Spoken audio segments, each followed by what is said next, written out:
Assalamualaikum warahmatullahi wabarakatuh dan Om Swastiastu. Perkenalkan, nama saya Ketut Swanderi dari Prodi PGSD, yaitu di kampus Sekolah Tinggi Agama Hindu Dharma Sentana, Sulawesi Tengah. Pada kesempatan hari ini, di sini saya akan membawakan sedikit materi, yaitu tentang keterampilan bertanya.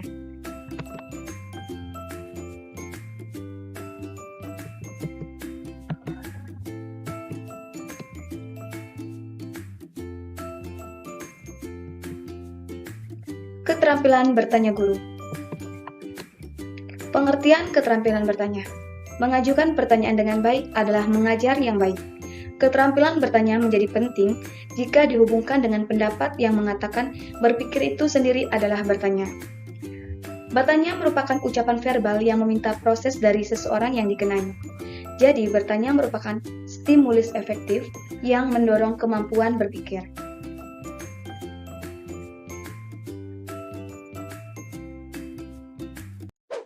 Nah, adapun komponen-komponen keterampilan bertanya. Komponen-komponen keterampilan bertanya ini diungkapkan oleh Musar Usman, yaitu sebagai berikut. Yang pertama ada komponen-komponen keterampilan bertanya dasar, yang meliputi pertama, penggunaan pertanyaan secara jelas dan singkat. Pertanyaan guru diungkapkan secara jelas dan singkat menggunakan kata-kata yang dipahami siswa sesuai taraf perkembangannya. Yang kedua, pemberian acuan. Sebelum memberi pertanyaan, guru perlu memberikan acuan berupa pertanyaan yang berisi informasi relevan dengan jawaban yang diharapkan dari siswa. Yang ketiga, pemindahan giliran. Ada kalanya, suatu pertanyaan perlu dijawab oleh lebih dari seorang siswa, karena jawaban siswa benar atau belum memadai. Yang keempat, penyebaran. Melibatkan siswa sebanyak-banyaknya dalam pelajaran.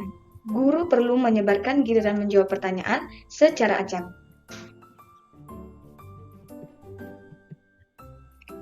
Yang kelima, pemberian waktu berpikir. Guru perlu memberikan siswa waktu beberapa detik untuk berpikir sebelum menunjuk salah satu siswa untuk menjawab. Yang keenam, pemberian tuntunan. Apabila siswa menjawab salah atau tidak menjawab, guru hendaknya dapat menuntun siswa agar dapat menemukan sendiri jawaban yang benar.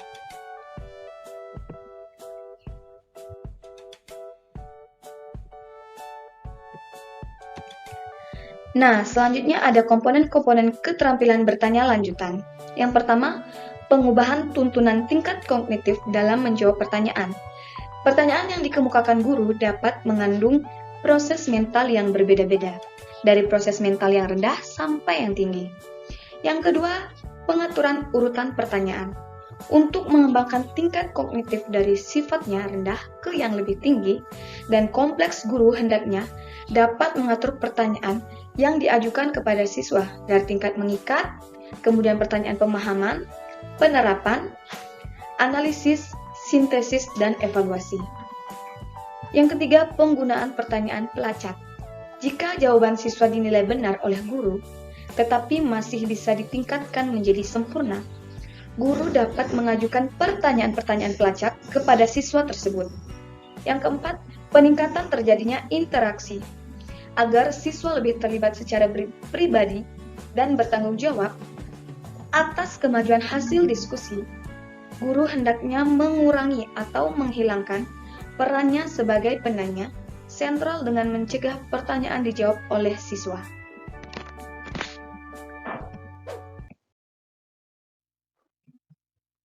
Nah, yang selanjutnya ada prinsip-prinsip keterampilan. Menurut Musar Usman, dasar-dasar pertanyaan yang harus diperhatikan di antaranya, yang pertama, jelas dan mudah dipahami. Yang kedua, diberikan informasi yang cukup untuk menjawab pertanyaan. Yang ketiga, difokuskan pada satu masalah atau tugas tertentu. Yang keempat, memberi pertanyaan secara merata. Yang kelima, memberikan respon yang ramah dan menyenangkan sehingga timbul keberanian siswa untuk menjawab atau bertanya. Yang keenam, menuntun siswa agar dapat menemukan jawaban yang benar. Dan yang terakhir, yang ketujuh, berikan waktu yang cukup bagi siswa untuk berpikir sebelum menjawab.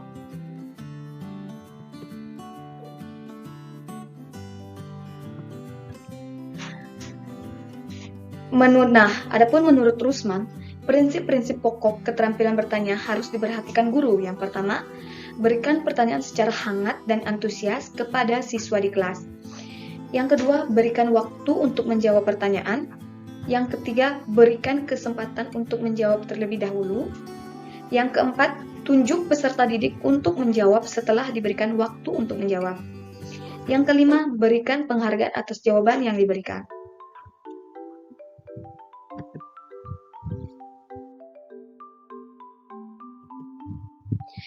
Nah, adapun kebiasaan yang perlu dihindari dalam menggunakan keterampilan bertanya. Yang pertama, jangan ulangi pertanyaan apabila peserta didik tidak mampu menjawab. Yang kedua, jangan mengulang-ulang jawaban peserta didik. Yang ketiga, jangan menjawab sendiri pertanyaan yang ada sebelum peserta didik memperoleh kesempatan untuk menjawabnya. Yang keempat, usahakan agar peserta didik tidak menjawab secara serempak, karena kita tidak mengetahui dengan pasti siapa yang menjawab dengan benar dan salah.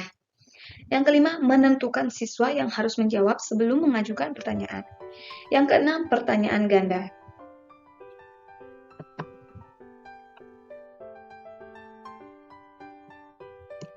Nah, adapun tujuan keterampilan bertanya.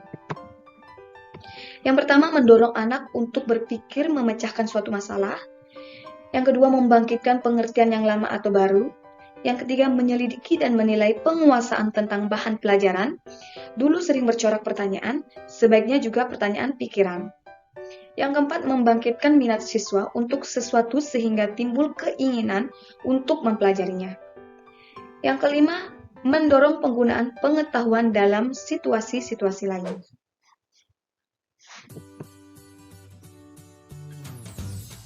Nah, selanjutnya ada kemampuan bertanya siswa. Pengertian bertanya. Menurut Mundar, menyatakan bahwa bertanya dapat diartikan sebagai keinginan mencari informasi yang belum diketahui. Jika bertanya pada kondisi pembelajaran, maka bertanya merupakan proses meminta keterangan atau penjelasan agar memperoleh informasi yang belum diketahui dalam pembelajaran yang sedang berlangsung.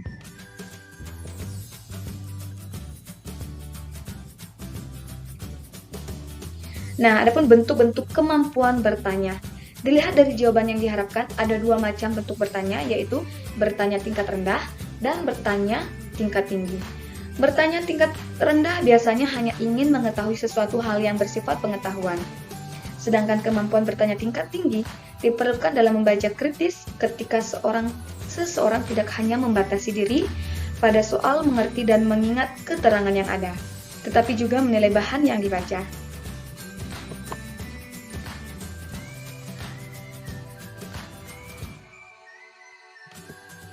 Nah, selanjutnya ada jenis-jenis pertanyaan menurut luas sempitnya sasaran.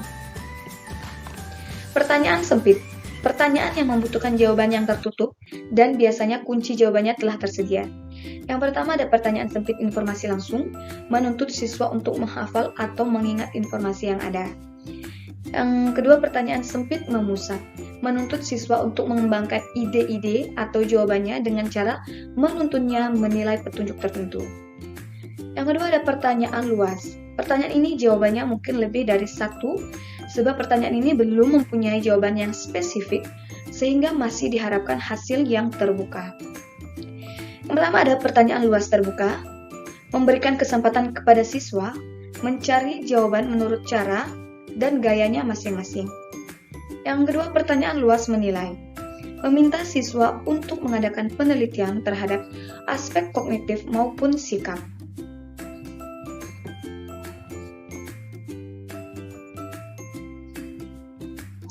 Selanjutnya ada jenis-jenis pertanyaan yang harus dikuasai guru. Jenis-jenis yang dimaksud yang pertama pertanyaan permintaan. Menuntut agar orang lain mematuhi perintah yang diucapkan dalam bentuk pertanyaan. Yang kedua pertanyaan retorika. Pertanyaan yang tidak menjawab jawaban, melainkan akan dijawab sendiri oleh guru karena merupakan teknik penyampaian informasi. Yang ketiga pertanyaan mengarahkan atau menuntun. Memberikan arahan kepada siswa dalam proses berpikir. Yang keempat, pertanyaan menggali. Pertanyaan lanjutan yang akan mendorong siswa untuk lebih mendalami jawaban terhadap pertanyaan sebelumnya.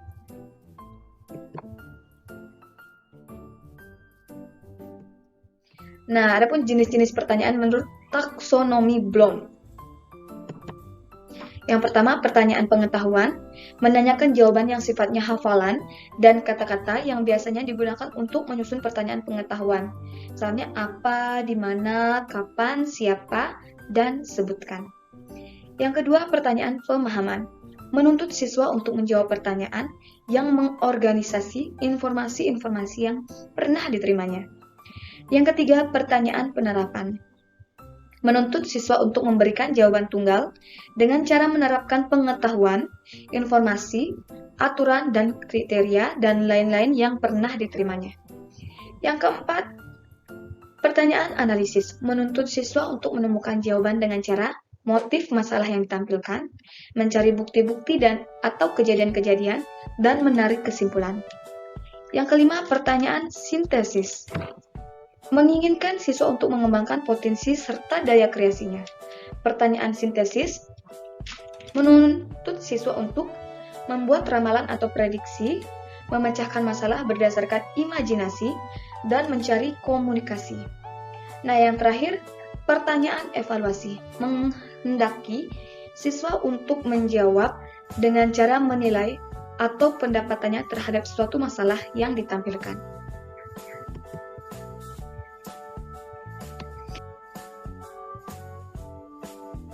Nah, itu dia materi yang bisa saya bawakan. Sekian dan terima kasih. Saya akhiri dengan wabillahi taufiq wal hidayah. Wassalamualaikum warahmatullahi wabarakatuh dan Om Santi Santi Om. Bye-bye.